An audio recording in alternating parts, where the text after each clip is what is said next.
ایک بار بغداد معلیٰ میں طاعون کی بیماری پھیل گئی. اچھا.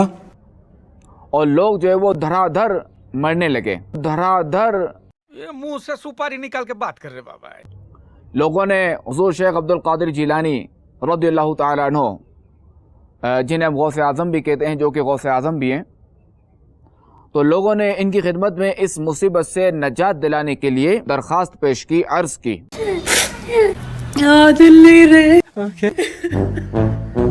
آپ رحمت اللہ تعالی علیہ نے فرمایا ہمارے مدرسے کے ارد گرد جو گھاس ہے وہ کھاؤ اور ہمارے مدرسے کے کنویں کا پانی پیو.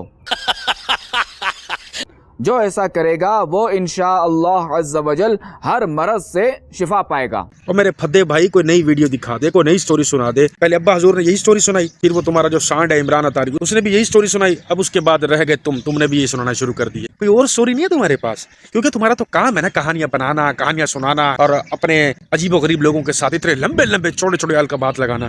بات تو صحیح ہے بھائی کوئی نئی سٹوری بناؤ. مارکیٹ میں نئی سٹوری آنا بند ہو گئی ہے تمہاری وجہ سے.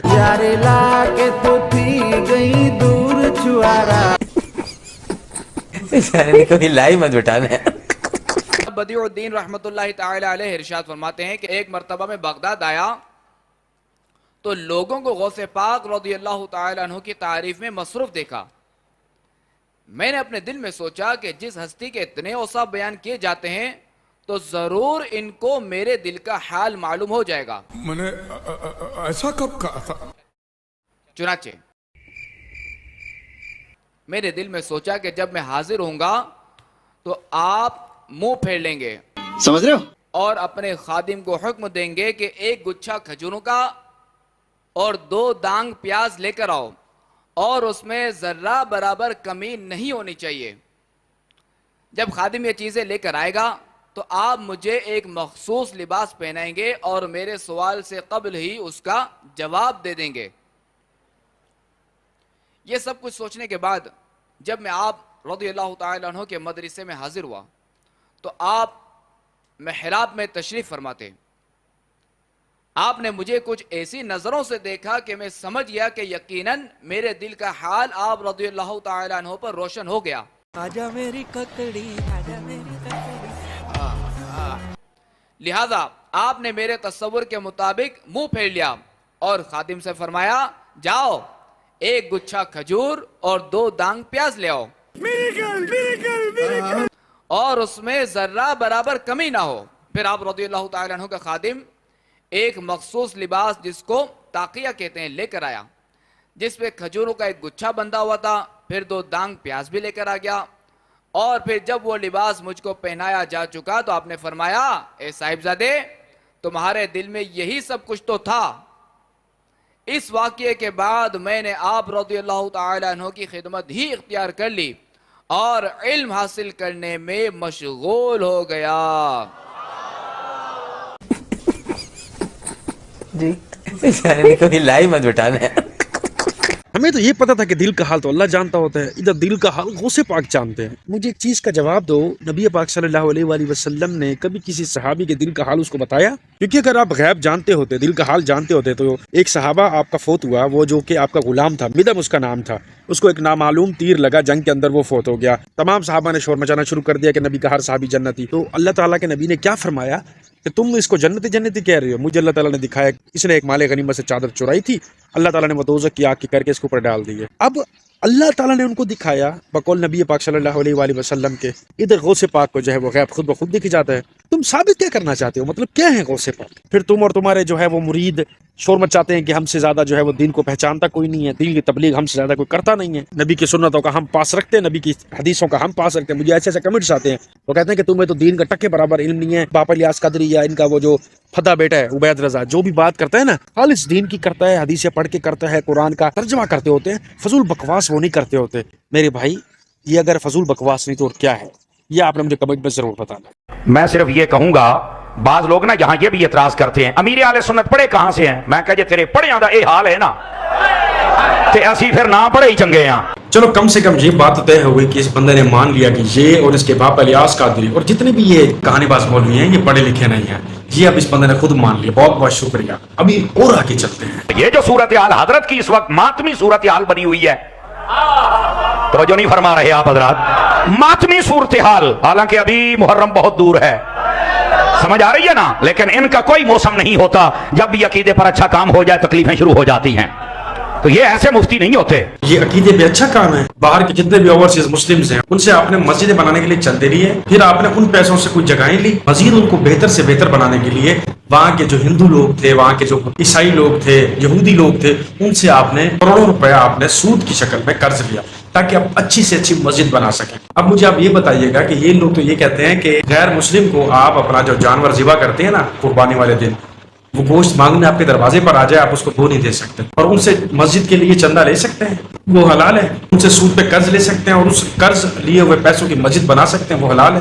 ماتمی صورتحال. بیٹا ابھی آگے آگے دیکھو تمہارے یہ باپا ریاض قادری اور جتنے بھی یہ فراڈی ہیں نا، ان کے ساتھ ہوتا کیا ہے، کیونکہ ان سب کے اوپر ایک اللہ بیٹھا ہوا ہے اور انہوں نے ایسی رسی کھینچی ہے نا کہ تم لوگ، میں کہتا ہوں کہ آپس میں بچتے پھرو گے. تو میں جو بات کہہ رہا ہوں ذرا اس بات کو سمجھیے بھائی، اپنے دلوں کو ستھرا رکھ کے پھر دیکھیے، پھر آپ کو پتا چلے گا کہ ریاض قادری کیا ہے. بڑے بڑے علماء اور مفتی، قسم خدا کی، ہند کے ہوں یا سندھ کے ہوں، وہ آ کے پاس بیٹھ کے پتہ کیا کہتے ہیں یار اسی 12 سال پڑھے ہیں پر سانو بھی اونیاں گلاں درس نظامیاں یاد نہیں جتنیاں پیر ریاض قادری نو یاد نے.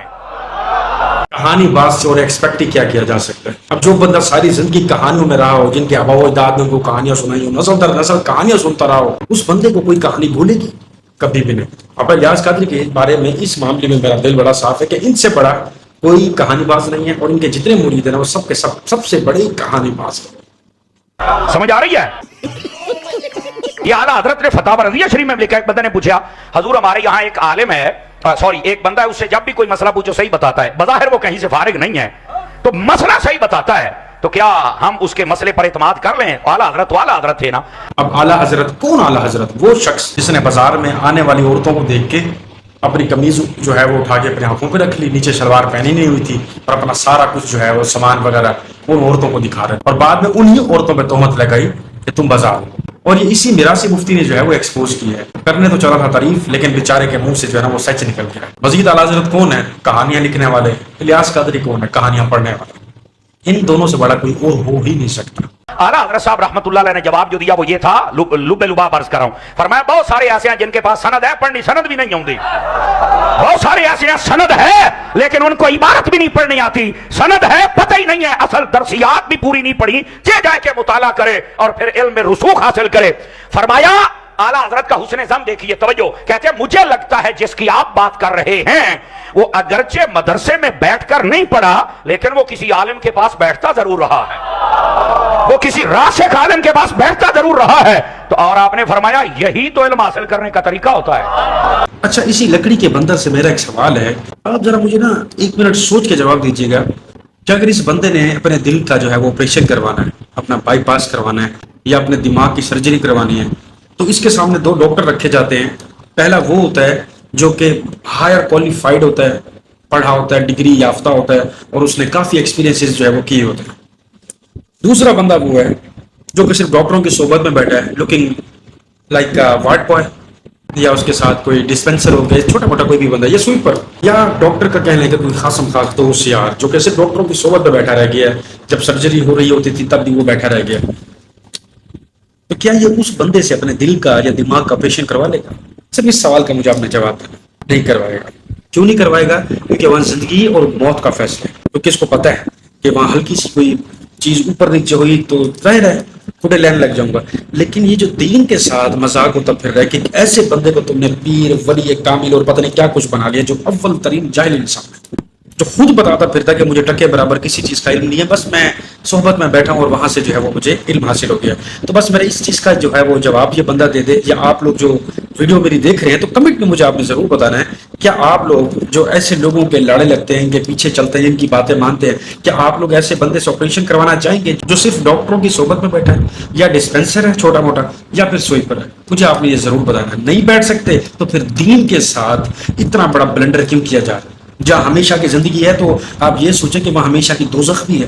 جہاں تو پھر آپ ایک دفعہ مریں گے، ایک تکلیف ہوگی، وہاں تو بار بار موت آئے گی اور تکلیف کا جو معاملہ ہے وہ ختم بھی نہیں ہوگا. تو مجھے آپ نے یہ کمنٹ میں ضرور بتانا ہے، کیا آپ لوگ آپریشن کروانا چاہیں گے ایسے بندے سے یا نہیں؟ اگر نہیں تو پھر دین کے ساتھ ایسا مذاق کیوں؟